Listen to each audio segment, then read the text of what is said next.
a Latidos de Fe. Fe que se escucha. Fe que se vive. Un latido a la vez. Bien, ya estamos a día lunes, hoy día 13 de julio. Recuerden que estamos estudiando la lección número 3 de este tercer trimestre del año 2026 con el título para toda esta semana, Unidad en Cristo. Y hoy día, como día lunes, tenemos el siguiente título, Centrados en Jesús. Bueno, vamos a buscar en la Biblia, ¿no es cierto? Primera de Corintios, capítulo 1, versículo 10, para responder esta pregunta que nos sale acá. Dice, ¿qué crees que quiso decir Pablo con estén perfectamente unidos en una misma mente y un mismo parecer? Entonces, vamos y leamos el 1.10 de Primera de Corintios.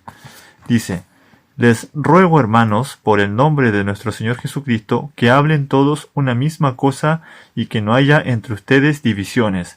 Antes estén perfectamente unidos en una misma mente y un mismo parecer. Entonces, ¿qué podemos decir, no es cierto, acerca de cómo podemos responder esta pregunta? Acá la clave está en el término griego, una palabra que es catartizó, ¿ya? Catartizo, aquí. Catartizo, perdón. Y es traducido unidos, que significa restaurar algo en su condición correcta y funcional. Cómo se recompone, ¿no es cierto?, un hueso roto, cosas como esa. Por ejemplo, acá el comentario correspondiente a esta palabra significa remendar. Una red de pescar rota, dice así. O en sentido ético, perfeccionar, completar, dice. Bueno, acá, ¿no es cierto?, Pablo no pide uniformidad, ya no pide algo así como robótico, que sea así como todo algo artificial, ya, sino pide tres cosas específicas. Pide, ¿no es cierto?, unidad en torno a Cristo. Y no a líderes humanos. Sí, algo que ya habíamos visto anteriormente, no asociarse así como de Pablo, Apolos, etcétera, sino tener siempre puesta la vista en Cristo, ¿ya?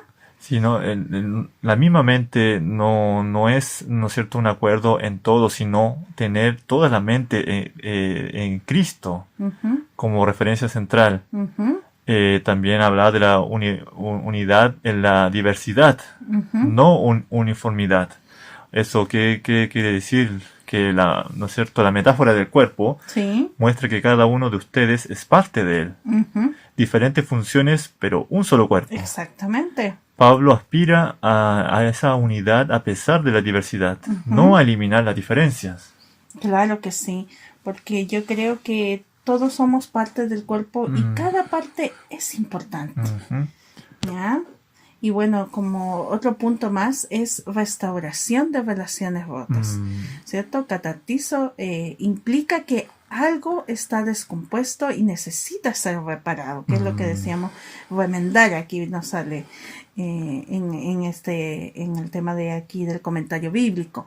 Las facciones, ¿cierto? En Corinto habían roto las relaciones. Pablo pide que sean restauradas a su condición correcta. Pero esto es posible solamente de una manera, y es cuando todos mueren al yo y se someten a Cristo como Señor. Exactamente. Entonces, como resumir todo esto, ¿no es cierto?, perfectamente unidos, significa que todos los pensamientos, opiniones y lealtades estén sometidos a Cristo. No que todos piensen exactamente igual en todo, sino que Cristo sea el centro que hace posible la unidad en medio de la diversidad. Claro, como dice aquí también el comentario bíblico, estéis perfectamente unidos, es este ferviente ruego por la unidad de la iglesia, hace resonar una nota que se oye repetidas veces en la predicación de Jesús y de los apóstoles. Bueno, dice, la formación de grupos constituye aquí una negación de la lealtad a Cristo, ¿ya? Como dice 1 Corintios 1.10. Dios nos llamó a la comunión con su Hijo Jesucristo, nuestro Señor, como dice 1 Corintios 1.9. Nuestro Señor es Cristo y debemos centrarnos en Él. Por lo tanto, la respuesta a las preguntas retóricas, ¿está Cristo dividido? ¿Fue Pablo crucificado por ustedes? Como dice 1 Corintios 1.13, es un rotundo no. Cristo no está dividido. Cristo es quien fue crucificado por nosotros. Fuimos bautizados en el nombre del Padre, del Hijo y del Espíritu Santo, como dice Mateo 28:19. Pablo menciona que somos el cuerpo de Cristo y que cada uno de ustedes es parte de él, como, ¿no es cierto?, nos dice 1 Corintios 12:27. Y aunque el cuerpo tiene muchas partes, cada uno con una función, sigue siendo un solo cuerpo. Para que el cuerpo funcione correctamente, cada parte debe cumplir su función de acuerdo con sus capacidades. Esta metáfora indica que Pablo pretende la unidad en la diversidad y no en la uniformidad. Más aún aspira a la unidad a pesar de la diversidad. Sí. Sin embargo, todos los pensamientos y las opiniones deben estar sometidos a Cristo, nuestro Señor. El hecho de que Cristo sea nuestro Señor es un concepto tan importante para Pablo que recurre a él, en este caso, repetidamente en el comienzo de Primera de Corintios. ¿Ya? Eso lo podemos ver en Primera de Corintios, capítulo 1, versículo 2, versículos 7, 8, 9 y 10. Por lo tanto, antes de abordar el tema de los grupos o facciones y los líderes humanos, Pablo enfatiza que todos tenemos a Jesús como nuestro Señor. La iglesia no se centra en los líderes humanos. Los cristianos se centran en Jesús.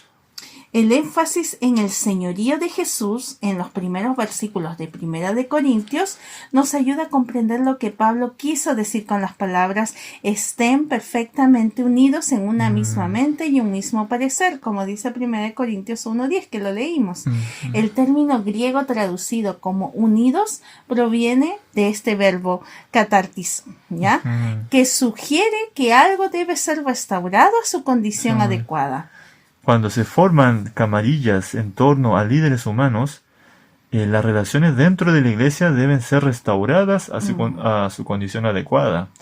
Y eso puede suceder por medio de la unidad en Cristo y por la muerte del yo que ello implica.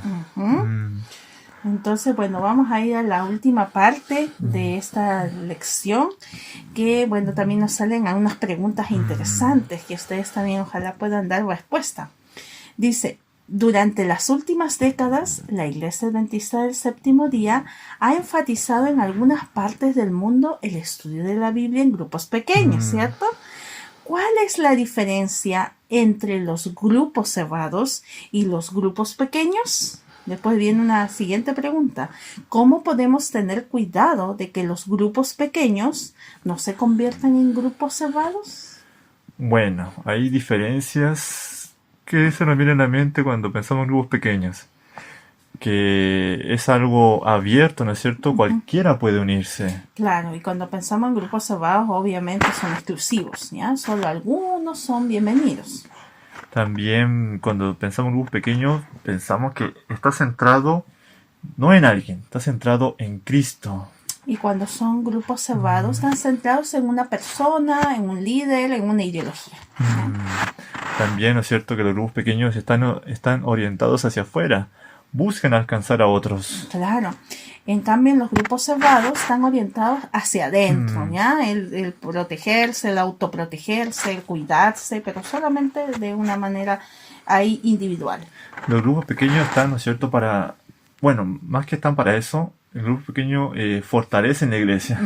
Exactamente. Mientras que los grupos cerrados fragmentan, dividen la iglesia, ¿ya? ¿No es cierto? También está la diversidad de miembros.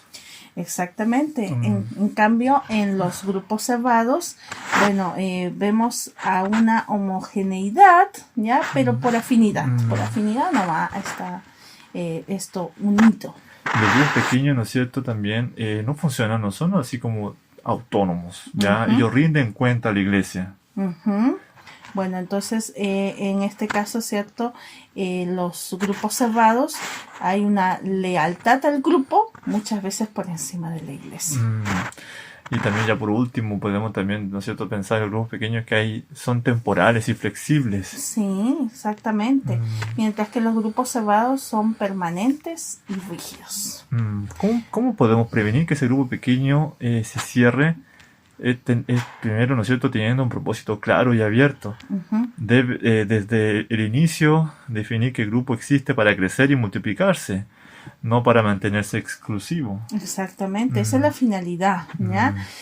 Algo importante también es el liderazgo votativo y también supervisado, ¿ya?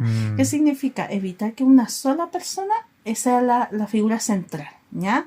Sí, o irreemplazable, sino que todos vayan tomando parte, ¿ya? También está esto, ¿no es cierto?, como dijimos, rendir cuenta. O sea, con el liderazgo de la iglesia, los grupos pequeños deben reportarse a los ancianos, no operar como entidades autónomas. Exacto.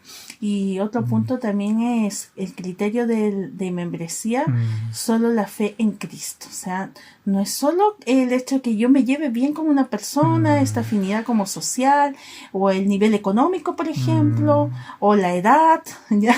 O el estilo de adoración. Créanme que eso podemos hacer para prevenir y no caer en ese tipo de prácticas. También, ¿no es cierto?, debe tener esta meta de multiplicación. ¿Qué quiere decir esto? Cuando un grupo crece, se divide para alcanzar a más personas. Por lo contrario, los grupos cerrados resisten dividirse. Sí.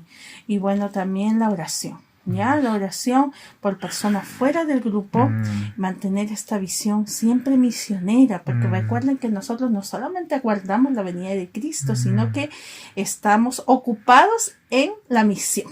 ¿Ya? Y también, ¿no es cierto?, hacer esta como revisión periódica, preguntarse regularmente a quién estamos alcanzando, o quién no se sentiría bienvenido aquí y por qué. Interesante, porque este autoanálisis nos hace reflexionar también uno mismo, sirve como una construcción también positiva, ¿cierto?, como grupo, y esto de ponerse metas también es muy bueno también, porque nos permite tener lo que siempre ha sido Jesús, de tener un mensaje abierto a todos. Y una señal de alarma, la más clara, ¿no es cierto?, es cuando los miembros del grupo sienten mayor lealtad al grupo que a la iglesia en general. Eso ya es un indicio, ¿no es cierto?, de que se está convirtiendo en una facción. Claro. Exactamente el problema que había en Corinto. Exactamente. Por eso el título de hoy día fue Centrados en Jesús. ¿Ya? No es todo lo que nosotros hagamos, y créanme que los grupos pequeños es una iniciativa que nos hace conocernos muchas veces lo que no podemos hacer dentro de la iglesia cuando vamos un día sábado, por ejemplo, ¿ya? Pero sí, los grupos pequeños nos abren esa puerta, pero no podemos solamente ser exclusivos para algunos, sino que tiene que estar abierto para todos aquellos. Ahora que de repente podemos votar, qué importante que hayan varios líderes que vayan moviendo, como se dice ahí, el tema y como se dice, votando. Créeme que eso tiene crecimiento y que Dios sea el centro de todo. Eso es lo principal. Bueno, somos Vlad y Emi. Si este contenido ha sido de bendición para ti, te invitamos a suscribirte, seguirnos y lo mejor, compartirlo. No te olvides de que subimos video todos los días, así que activa la campanita, las notificaciones para que YouTube te avise cuando ya estén cargados los videos. Y no te olvides darnos tu like, que es la manita arriba que sale ahí en el YouTube. También va a estar apareciendo en pantallita el video de la lección del día anterior para que lo veas por si te lo has perdido y así te pongas al día. Bueno, que tengamos un buen día lunes. Adiós. Bye bye.